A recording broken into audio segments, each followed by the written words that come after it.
வணக்கங்க. ஸ்ரீ கிருஷ்ணா ஜோதி நிலையத்திலிருந்து ஈரோடு ஜோதிடர் முனியாண்டி. நம்ம தினம் ஒரு 11 ஜாதக கணக்குல ஜோதிட விளக்கங்கள பார்த்துட்டு இருக்கோம். இதுல இப்போதைக்கு நம்ம பார்க்கக்கூடியது 5வது ஜாதகம். அதாவது 9, 11 1994ஆம் ஆண்டு பிறந்த ஜாதகத்தோட பலன்கள்லாம் பார்க்கலாம். நீங்க பிறந்து 31 வருஷத்த பூர்த்தி பண்றீங்க. நீங்க பிறந்தது புதன்கிழமை. சரிங்களா?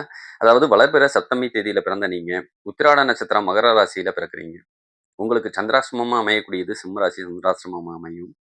பேப்போ ஜார்ஜி இந்த பெயர் நாமம் கொண்டவங்களுக்கும் இந்த பலன்கள்லாம் பொருந்தும் அப்படின்னு எடுத்துக்கலாம். உங்களுக்கு உண்டான குபேர புள்ளி என்னன்னு பார்த்தீங்கன்னா, கிருத்திகை நட்சத்திர ரிஷப ராசியிலையும், அதிர்ஷ்ட புள்ளி கேட்ட நட்சத்திர விருச்சக ராசியிலையும் அமையக்கூடிய அமைப்பு நல்லா இருக்கு. சரிங்களா? உத்திராட நட்சத்திரத்துல பிறந்த உங்களுக்கு சூரியன் தான் எடுத்த உடனே தசாபுத்தி காலத்தை அவங்க தான் நடத்துவாங்க. இது பார்த்தீங்க அப்படின்னு சொன்னோம்னா, சூரியனுக்கு அப்புறம் வர்றது சந்திர தசை 10 வருஷமும், செவ்வாய் தசை 7 வருஷமும், ராகு தசை 18 வருஷமும் தசாபுத்தி நடத்தும். இந்த ராகு 18 வருஷம் தசாபுத்தி நடத்துறாருன்னா யார் யார் பாதிக்கப்படுவாங்கன்னா, ராகு கேது தோஷம் இருக்கிறவங்க கண்டிப்பா பாதிக்கப்படுவாங்க. ஆல்ரெடி இந்த ஜாதகம் காலசர்ப்ப தோஷத்துல தான் உட்கார்ந்துருக்கு. அப்பனா எல்லாரும் பாதிக்கப்படணும். முக்கியமா இன்னும் ஒரு 4 லக்னத்துக்காரங்க பாதிக்கப்படுவாங்க. யாருன்னா, மீன லக்னம், மேச லக்னம், கன்னி லக்னம், துலாம் லக்னம். இந்த 4 லக்னத்துக்காரங்க ராகு தோஷத்துல மாட்டுறதுனால இவங்க அளவுக்கு அதிகமா பாதிக்கப்படலாம். இது எப்படி பாதிக்கப்படுவாங்க? ஒண்ணு திருமணம் பண்ண விடக்கூடாது. திருமணம் பண்ணா சேர்ந்து வாழ விடக்கூடாது.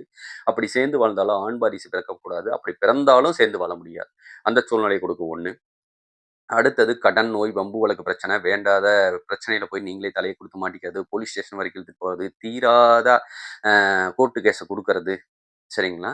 வம்பு வழக்கு பிரச்சனையில போய் மாட்டிக்கிறது. ஒரு சில பேர் கொலை சம்பந்தப்பட்ட விஷயங்களையும் மாட்டிக்குவீங்கங்கிறத கொஞ்சம் கவனமா இருங்க. அவசர முடிவு எடுக்காதீங்க. இல்லைன்னா ஊர் விட்டு, தேசம் விட்டு வெளிய தள்ளி போயிருங்க. உங்க பூர்வீகத்த விட்டு தள்ளி போயிருந்தாலும் இந்த தோஷம் பெருசா பாதிக்காது. வெளிநாடு போயிட்டாலும் தோஷம் பாதிக்காதுங்கிறத நீங்க நல்லா புரிஞ்சுக்கங்க. சரிங்களா? ஓகே. இது நாடி முறைப்படி நமக்கு வேற பலன்கள்லாம் என்ன இருக்கு அப்படின்னு கேட்டீங்கன்னா, கண்ணுல இடது கண் கொஞ்சம் பாதிக்கப்படும். செரிமான கோளாறு பிரச்சனை, குடல் சம்பந்தப்பட்ட பிரச்சனையில ஆப்ரேஷன் பண்ண வேண்டிய சூழ்நிலை வரைக்கும் இதுக்கு போயிடலாம். நீங்க ஒரு நல்ல வியாபாரி. 30 வயசுக்கு மேல சொந்த தொழில் ஆரம்பிச்சிட்டீங்கன்னா, ஜம்முன்னு நீங்க ஜெயிக்கக்கூடிய அமைப்பு சூப்பரா இருக்குங்க. சிறந்த ஆசிரியர் தான். மத்தவங்களுக்கு புத்திமதி சொல்றது, வைக்கிறது எல்லாமே அருமையா இருக்கு. மனைவி கொஞ்சம் சோர்வுத்தன்மைக்கு சொந்தக்காரி. சரிங்களா?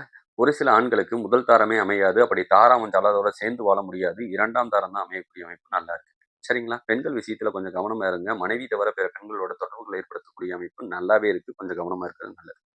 தந்தையால பிரயோஜனம் இல்ல, இல்லைன்னா தந்தை இல்ல. நீங்க தலக்கணம் முடிச்சவரு.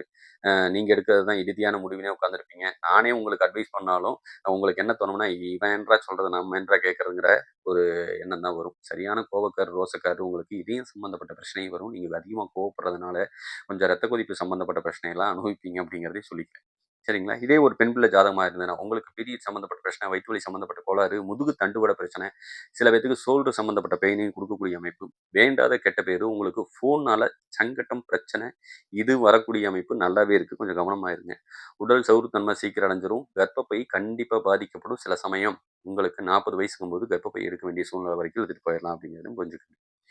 ஏதாவது எங்களுக்கு இப்போதைக்கு சுப பலன்கள் உண்டா?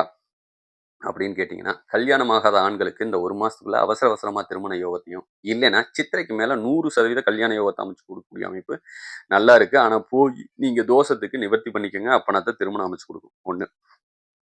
வண்டி வாகனம் எடுக்கலாமான்னா, தாராளமா வண்டி வாகனம் எடுக்கலாம். அதுக்கும் நல்ல யோகத்துல இருக்கு அப்படிங்கிறத சொல்லிட்டு, மேலும் தகவல் தேவைப்பட்டா ஸ்ரீ கிருஷ்ணா ஜோதி நிலையத்தை அணுகுங்கள். நன்றி, வணக்கம், வாழ்க